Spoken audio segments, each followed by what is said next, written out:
Inverse trigonometry, जिसमें काफ़ी सारे फॉर्मूले होने की वजह से चैप्टर काफ़ी कॉम्प्लिकेटेड सा बहुत सारे जेई एस्पिरेंट को फील होता है। तो आज अपन इसी चैप्टर के क्वेश्चंस को कैसे आसान तरीके से सॉल्व करें इस चीज़ को सीखेंगे जेई मेंस 2026 के अप्रैल सेशन के क्वेश्चंस की हेल्प से। ऐसे ही अपन ने बाकी चैप्टर्स को भी कवर किया है, चाहे फिर वो जनवरी सेशन के क्वेश्चंस के रिगार्डिंग हो या अप्रैल सेशन के क्वेश्चंस के रिगार्डिंग, जिसके दोनों प्लेलिस्ट का लिंक आपको नीचे डिस्क्रिप्शन में मिल जाएगा। आप लोग वहां जाके बाकी चैप्टर्स को भी चेकआउट कर सकते हैं।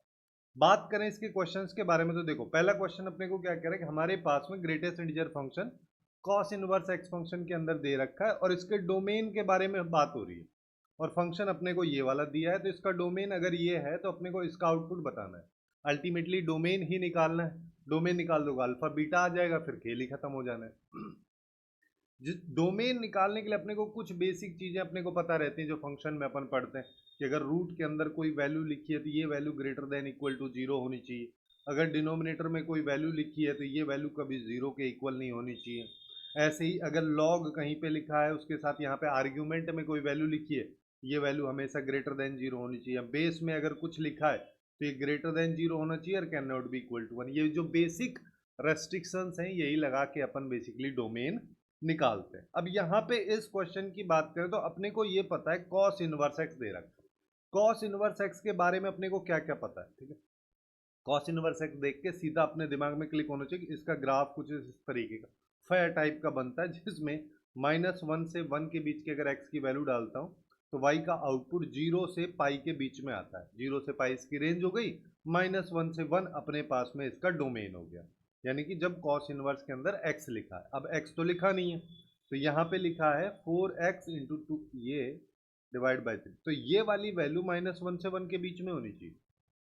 बस अब हम इसी को सिंप्लीफाई करेंगे तो 3 से अगर इसको मल्टीप्लाई कर दोगे तो बेसिकली ये अपने पास में यहाँ पे आ जाएगा लेस देन इक्वल टू ये और ये, ठीक है। तो अब हम यहाँ पे दो केस बना लेते हैं। दो केस मतलब पहला केस मेरे पास में ये है कि जब 4x plus two into greatest integer function greater than equal to minus, ये है। इस सिचुएशन को पहले हम सॉल्व करते हैं। इसको सॉल्व अगर मान लो मैं कर रहा हूं तो एक चीज देखो, एक चीज अपने को ऑब्वियस सी दिख रही है यहाँ पे कि अगर जब भी x जीरो या जीरो से बड़ा होगा ये वाली इनइक्वलिटी हमेशा होल्ड करेगी। क्यों? क्योंकि जैसे ही x जीरो या जीरो से बड़ा है तो 4x वाली वैल्यू भी पॉजिटिव आएगी और ग्रेटेस्ट इंटीजर फंक्शन का आउटपुट भी पॉजिटिव आएगा। जब इसका आउटपुट पॉजिटिव या greater than equal to zero आएगा तो उस सिचुएशन में दोनों का सम जीरो से बड़ा होगा और वो -3 से तो ऑब्वियस सी बात है हर बार बड़ा होगा। तो अपन एक चीज तो ये बोल सकते हैं कि इस सिचुएशन में x की वैल्यू ये आएगी, ठीक है। तो फिर हमको चेक कहाँ करना है? तो हमको चेक करना है नेगेटिव वाले में। नेगेटिव वाले में मतलब जब x की वैल्यू -1 से 0 के बीच में रहे उस, अब ऐसे ही मैं क्यों ले रहा हूँ? क्योंकि ग्रेटेस्ट इंटीजर फंक्शन है और ग्रेटेस्ट इंटीजर फंक्शन इंटीजर से इंटीजर में ही वैल्यू चेंज करता है और उसके बीच में जैसे -1 से 0 के बीच में हमेशा वैल्यू इसकी फिक्स रहेगी, लेकिन जैसे ही -1 से छोटी वैल्यू और -2 के बीच की डालोगे अलग से वैल्यू फिर से बदल जाएगी, कांस्टेंट की तरह चलता है।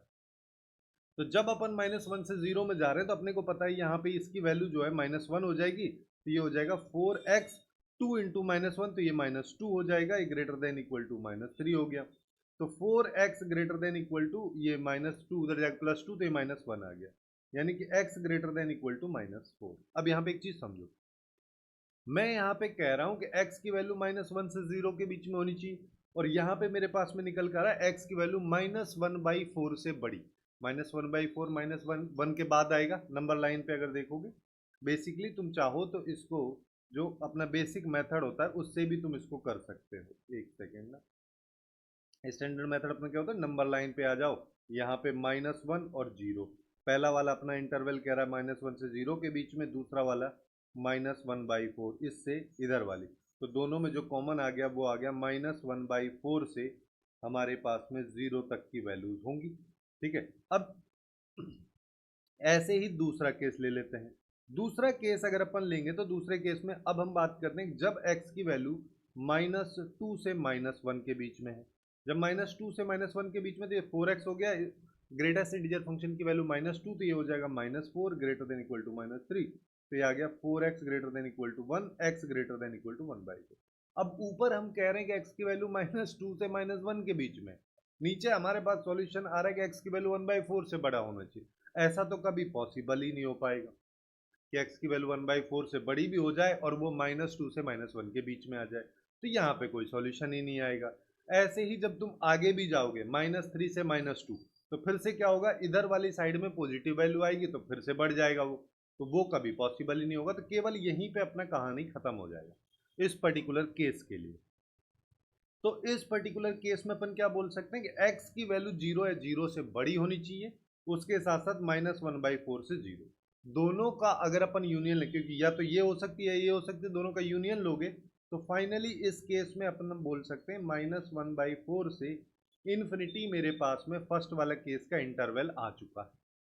अब ऐसे ही सेकंड वाला केस क्या है कि 4x + 2 इंटू दिस, ये लेस देन इक्वल टू 3। अब इस केस को सॉल्व कर लेते हैं। अब इसमें भी फिर से वही सेम कहानी कि जैसे ही x 0 या 0 से छोटा होगा तो ये वाली इनइक्वलिटी हमेशा होल्ड करेगी। क्यों होल्ड करेगी? क्योंकि लेफ्ट में नेगेटिव रहेगा और नेगेटिव वैल्यू +3 से तो हमेशा छोटी होगी। तो ये अपना हो गया, यानी कि यहाँ से अपन पास में आ जाएगा -∞ से 0 तक का तो इंटरवल इधर से आ गया। अब आते हैं दूसरे, तो पॉजिटिव वाला अपने को चेक करना है। जब पॉजिटिव वाला चेक करना है तो सबसे पहले x जब मैं 0 से 1 लेता हूँ तो ग्रेटेस्ट इंटीजर फंक्शन की वैल्यू 0, उसकी 0 हो गई तो ये हो गया 4x और ये तो 0 हो गया। इसको लिखो या मत लिखो, लेस देन इक्वल टू ये, यानी कि x less than equal to 3/4। अब हम कह रहे हैं कि x की वैल्यू 0 है, 0 से बड़ी, 1 से छोटी, और हमारे पास आउटपुट आ रहा है 3/4 से छोटी। तो यहाँ पे तुम बोल दोगे x की वैल्यू एक्चुअली में 0 से 3/4 होनी चाहिए।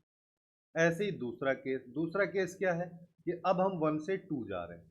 जैसे ही 1 से 2 जाओगे ग्रेटेस्ट इंटीजर फंक्शन की वैल्यू 1 हो जाएगी। 1 हो जाएगी तो यहाँ पे तो 4x आ गया, यहाँ पे 2 आ गया, लेस देन इक्वल टू 3 अपने पास में आ गया। यानी कि ये 4x हो गया और ये 1 हो गया। यहाँ पे अब हमारे पास फिर से 1/4 आ गया। यानी कि अब हम यहाँ पे क्या कह सकते हैं, हम कह रहे हैं कि इधर मेरे पास में आ रहा है कि x जो है 1 या 1 से बड़ा और 2 से छोटा होना चाहिए। यहाँ पे मैं कह रहा हूँ नहीं, 1/4 से छोटा होना चाहिए। यहाँ पे तो कुछ भी कॉमन ही नहीं आएगा। जब कॉमन नहीं आएगा तो यहाँ पे कोई इंटरवल नहीं आएगा, यहाँ पे इंटरवल नहीं आएगा तो इसमें कोई सॉल्यूशन नहीं बनेगा। तो केवल और केवल अपने पास में ये वाला बनेगा। अब इसको भी हम कंबाइन कर लेते हैं। कैसे कंबाइन करेंगे कि हमको यहाँ पे पता चला कि x की वैल्यू ये हो सकती है और ये वाली हो सकती है। दोनों को क्लब करोगे तो अब अपने पास में आ गया कि -∞ से 3/4 तक x की वैल्यूज अपने पास सेकंड वाले केस में हो सकती है। अब क्वेश्चन अपन से क्या कह रहा है? क्वेश्चन हमसे कह रहा है कि ये होना चाहिए, जिसका मतलब वो -3 से बड़ा भी होना चाहिए, 3 से छोटा भी होना चाहिए। जब भी इस तरीके का सिचुएशन आए दोनों होना चाहिए तो इंटरसेक्शन अपन लेते हैं। तो यहाँ पे हम क्या करेंगे, फर्स्ट में जो आउटपुट आया, सेकंड में जो आउटपुट आया, दोनों का इंटरसेक्शन ले लो। इंटरसेक्शन लेने के लिए नंबर लाइन पे आ जाते हैं। नंबर लाइन पे आएगा तो -1/4 और 3/4 लेना है। तो -1/4 यहाँ, 3/4 यहाँ। पहले वाला केस कह रहा है -1/4 या उससे बड़ी वैल्यूज, दूसरे वाला केस कह रहा है 3/4 या उससे छोटी वाली वैल्यूज। दोनों का कॉमन पार्ट क्या आ गया? वो आ गया -1/4 से 3/4। अब ये अगर आ गया तो ये आ गया इंटरवल, ये इसका डोमेन हो गया। डोमेन अगर हो गया तो अल्फा आ गया, बीटा आ गया। तो अल्फा प्लस बीटा करोगे तो ये हो जाएगा -1 + 3 यानी कि 2/4 यानी कि 1/2। 1/2 ये आ गया, इसको 12 से मल्टीप्लाई करोगे आउटपुट 6 आ जाना है और यही इसका आंसर हो जाएगा बी ऑप्शन में जो दे रखा है। इस तरीके से इस क्वेश्चन को अपन काफी आसानी से कर सकते हैं। ठीक है, बस अपने को यहाँ पे चीजें समझ लेनी जिससे कि अब दोबारा कभी तुमको इस तरीके क्वेश्चन दे, साइन इनवर्स दे दे, tan इनवर्स दे दे, तो उसमें तुम फंसो ना, सीधा सॉल्व करने बैठ जाओ। ठीक है, अब सेकंड क्वेश्चन पे आते हैं। सेकंड क्वेश्चन जो है काफी स्टैंडर्ड टाइप का क्वेश्चन है। ऐसे आईटीएफ की सीरीज वाले क्वेश्चंस काफी भर भर के पूछे जाते हैं, बस यहाँ पे ध्यान रखना है ये tan अल्फा की वैल्यू पूछा है। सबसे पहले हम इसको सॉल्व कर लेते हैं। इसको सॉल्व करने का सीधा सा फंडा अपने दिमाग में क्लिक होना चाहिए कि मेरे को ना इसको कुछ ऐसा बनाना है x - y अपॉन 1 + xy। क्यों? क्योंकि जिससे ये एक्चुअली में ऐसा बन जाए। जब ये ऐसा बन जाएगा तो वैल्यूज फिर कैंसिल आउट हो जाएंगे। तो इसको बनाने के लिए अब देखो हम यहाँ पे क्या कर सकते हैं कि इसको ऐसे देखो, इस तरीके के कई बार क्वेश्चन पूछे गए। इसमें तुम सीधा सीधा यहाँ पे 1 तो होना चाहिए, एक बार 2 की पावर p ले लो, एक बार 2 की पावर p - 1 ले लो। दोनों को मल्टीप्लाई करोगे तो ये वाला वैल्यू आ गया। अब दोनों का डिफरेंस अपने को देखना है। दोनों का डिफरेंस देखने के लिए एक ये कर लेते हैं, ऐसे लिख देते हैं अगर मान लो ऐसे अपन यहाँ पे लिख दे रहे हैं इसको, और मैं यहाँ पे ये बचना चाहिए, तो यानी कि 2 की पावर ये मैं कॉमन ले लेता हूँ, तो मैं कॉमन जब भी लूंगा तो मैं यहाँ पे 2 से ऊपर नीचे मल्टीप्लाई कर देता हूँ। कॉमन में ये चला गया तो बाहर बच गया यहाँ पे 2, और यहाँ पे बच गया 1, तो बेसिकली 2 की पावर 2 इंटू 1 आ गया, यानी कि ये 2 की पावर p माइनस 1 ही मेरे पास में बच रहा है। तो मैं यहाँ पे डायरेक्टली इसको लिख देता हूँ कि ये 2 की पावर p माइनस 2 की पावर p माइनस 1 है, जिसका मतलब इसको हम लिख देंगे 2 की पावर p माइनस 10 इनवर्स 2 की पावर p माइनस 1, बस खत्म।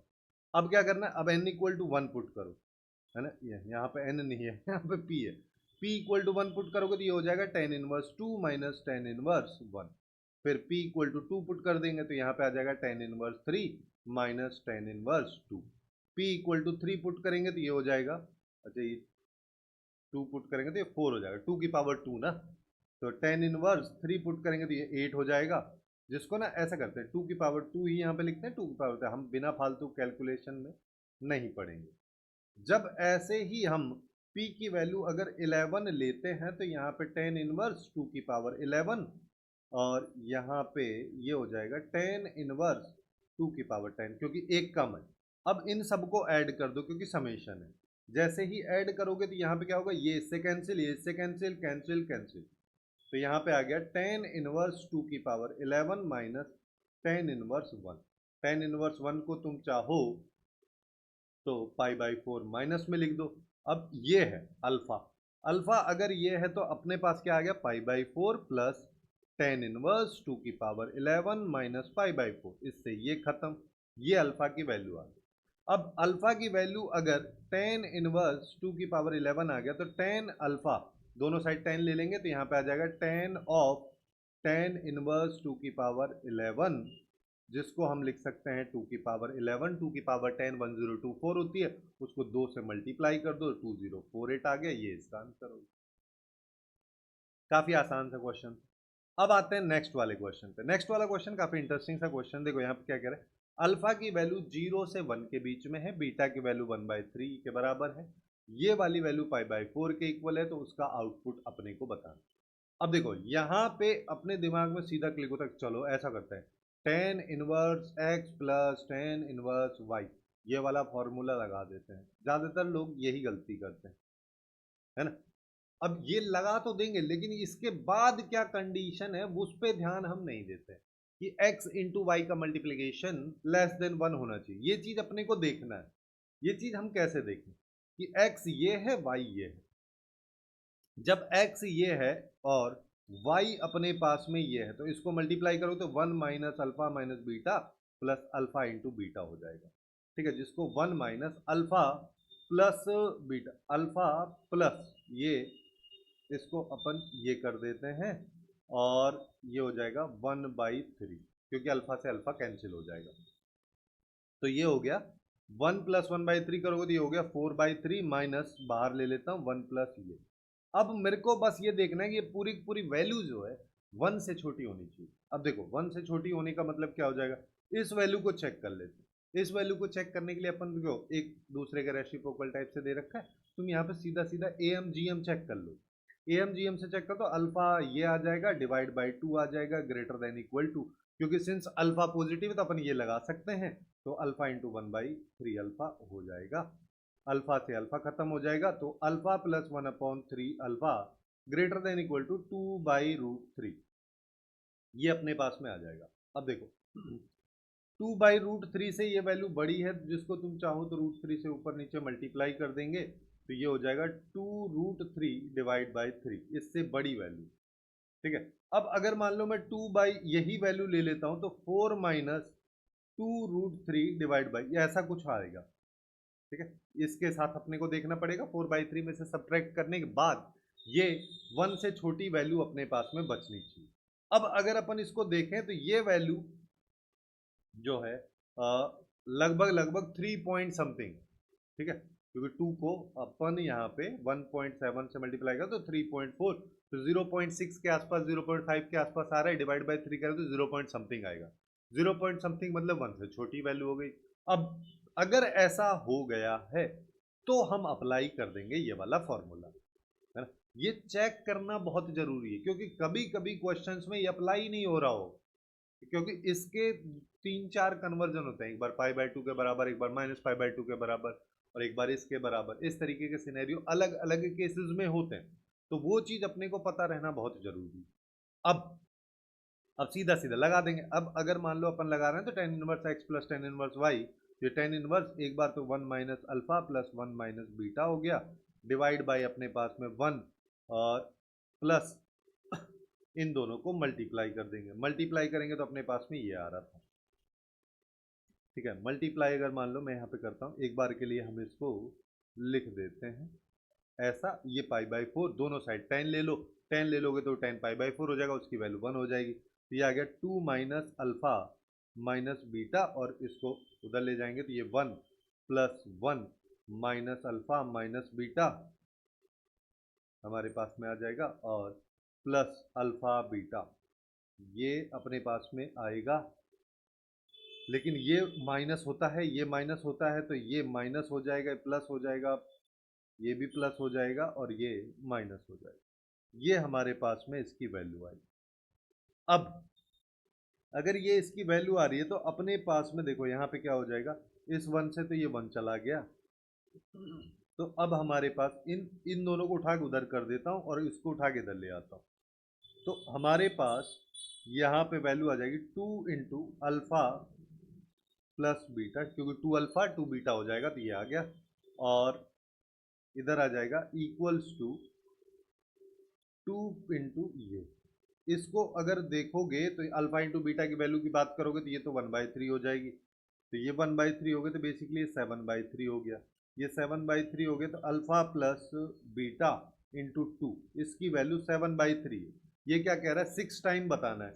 6 टाइम बताने के लिए 3 से इसको मल्टीप्लाई, 3 से इसको मल्टीप्लाई, बच गया 7, आ गया आंसर बी, फटा। अब चलते हैं आगे, नेक्स्ट क्वेश्चन पे आते हैं। नेक्स्ट क्वेश्चन में अब बाहर ट्रिग्नोमेट्रिक फंक्शन है, अंदर उसका इनवर्स, मतलब किसी और का है लेकिन है तो इनवर्स। तो जब भी इस तरीके का सिनेरियो होता है, साइन इनवर्स एक्स, ये एक्स के बराबर होता है इसके रिस्पेक्टिव डोमेन में। ऐसे ही यहाँ पे कॉस हो, टेन हो, कॉसेक हो, सेक हो, सारे कॉट हो, सबके साथ में सेम सिनेरियो, सब एक्स के बराबर ही होते हैं। लेकिन अगर इनवर्स बाहर है, अंदर साइन एक्स है, तब वो वाला ग्राफ हमारे पास में, जैसे ये वाला, ये तो कुछ और ही बन गया, इस तरीके का जो ग्राफ है पीरियोडिक वाला वो बनता है। खैर उसकी जरूरत अपने को यहाँ पे है ही नहीं। अब अगर ऐसा है तो हम यहाँ पे इसको बोल देते हैं ये वैल्यू थीटा, तो टेन थीटा की वैल्यू आगे √2 इंटू एक्स, इसको ट्राइंगल बना देते हैं। ट्राइंगल बनाओगे तो परपेंडिकुलर बाय बेस, तो ये √2x, ये 1 हो गया, तो ये अपने पास में 2x² हो गया, तो ये आ जाएगा 1 प्लस 2x² का रूट, जिससे हम यहाँ पे बोल देंगे साइन थीटा की वैल्यू निकाल लेंगे। साइन थीटा की वैल्यू निकालेंगे तो उससे क्या होगा, अंदर बाहर साइन है, अंदर साइन इनवर्स बना दो, और परपेंडिकुलर बाई हाइपो, तो ये आ जाएगा √2x divide by 1 plus 2x², ये आ गया। ऐसे ही इधर आ जाओ, इस वाले में इसको थीटा बोले तो इसको फाई बोल देते हैं। फाई अगर बोलेंगे तो अब हमारे पास में सेम कहानी यहाँ पे आ जाएगी, कि यहाँ पे आ रहा है sine phi equals to √1 minus x², यानी कि ये होता है परपेंडिकुलर बाई हाइपो, तो ये x अपने पास में हो जाएगा। ये अगर x हो गया, बाहर कॉट है तो इधर भी कॉट बना देते हैं। कॉट की बात करोगे तो बेस बाई परपेंडिकुलर, तो कॉट ऑफ कॉट इनवर्स यहाँ पे हमारे पास में आ जाएगा बेस, यानी कि x divide by √1 minus x, या दोनों x के बराबर होंगे, यानी कि अंदर वाली वैल्यूज बराबर आपस में अपने पास में निकल के आ जाएंगी। तो यहाँ पे आ गया √2x divide by √1 plus 2x² equals to, अपने को यहाँ पे x आ गया और यहाँ पे 1 माइनस एक्स। सिंस x के बारे में 0 से 1 के बीच की बात कर रहा है, जो कि इसके डोमेन के अंदर भी लाई कर रहा है, तो अपने को ये भी पता है कि x 0 नहीं है, तो x से x खत्म कर देंगे। x से x खत्म कर देंगे, दोनों साइड हम कर देते हैं होल स्क्वायर, यहाँ पे 2 आ गया, और ये आ जाएगा 1 प्लस 2x², ये 1/1 माइनस x²। हम इसको कर देते हैं क्रॉस मल्टीप्लाई, तो 2 माइनस 2x², 1 प्लस 2x² के बराबर।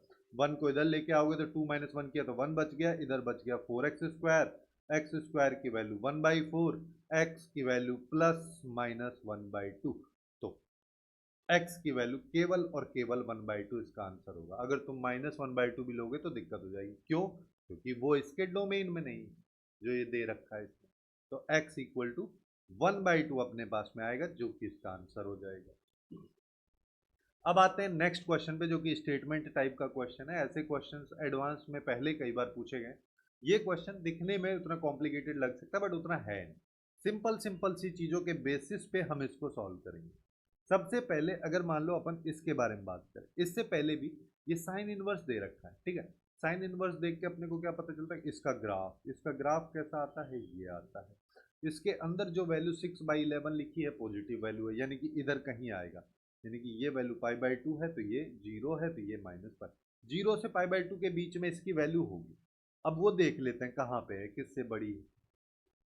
अब अगर अपन इसको देखें तो अपन ऐसा बोल सकते हैं कि जैसे जैसे x बढ़ रहा है वैसे वैसे y की वैल्यू भी बढ़ रही है, यानी कि साइन इनवर्स x का आउटपुट भी बढ़ रहा है।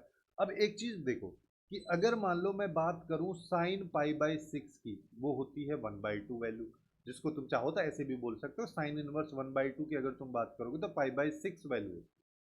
अब 1/2 को इसके हिसाब से अगर तुम लेके आओगे, 1/2 एक्चुअली में क्या हो जाएगा? 0.5। 0.5 को ना मैं ऐसे बनाता हूँ, है ना। ऐसे बनाने के लिए मेरे को क्या करना, 5.5 को डिवाइड करना पड़ेगा 11 से, क्योंकि तभी जाके 0.5 अपने पास में आएगा। मैं सीधा सीधा कंपेयर यहाँ पे करना चाह रहा हूँ। तो ये जो 1/2 वैल्यू है उसको 0.5 लिख सकते हैं, उसी वैल्यू को अपन ऐसे भी लिख सकते हैं, जिससे कि इससे कंपेयर करना बहुत आसान हो जाए। जब तुम इससे कंपेयर करोगे, अब देखो कहानी कितनी आसान हो जाएगी। अब तुम्हारे पास में ये हो गया कि 6/11 जो है वो यहाँ पे कहीं आएगा, 5.5/11 इससे जस्ट पहले आएगा, चाहे कहीं पे भी आए। जब वो इससे जस्ट पहले आएगा तो अपन ऐसा नहीं बोल सकते कि इस पे 5.5 पे जो आउटपुट आएगा वो π/6 से कम आएगा, है ना। अगर वो π/6 से कम अपने पास में यहाँ पे आ रहा है, हाँ, तो ये अपन यहाँ पे बोल देंगे कि हमारे पास में जो साइन इनवर्स 6/11 है, इसका जो आउटपुट, सॉरी कम नहीं ज्यादा है, क्योंकि 5.5 यहाँ है, ये π/6 है। तो ऊपर वाली वैल्यू, ये जो वैल्यू है ये एक्चुअली में 6/11 की है, तो यानी कि इसका आउटपुट हमेशा π/6 से बड़ा ही आएगा। लेकिन अब हमको तो अल्फा से लेना देना है। अल्फा एक्चुअली में क्या है? 3 से मल्टीप्लाई।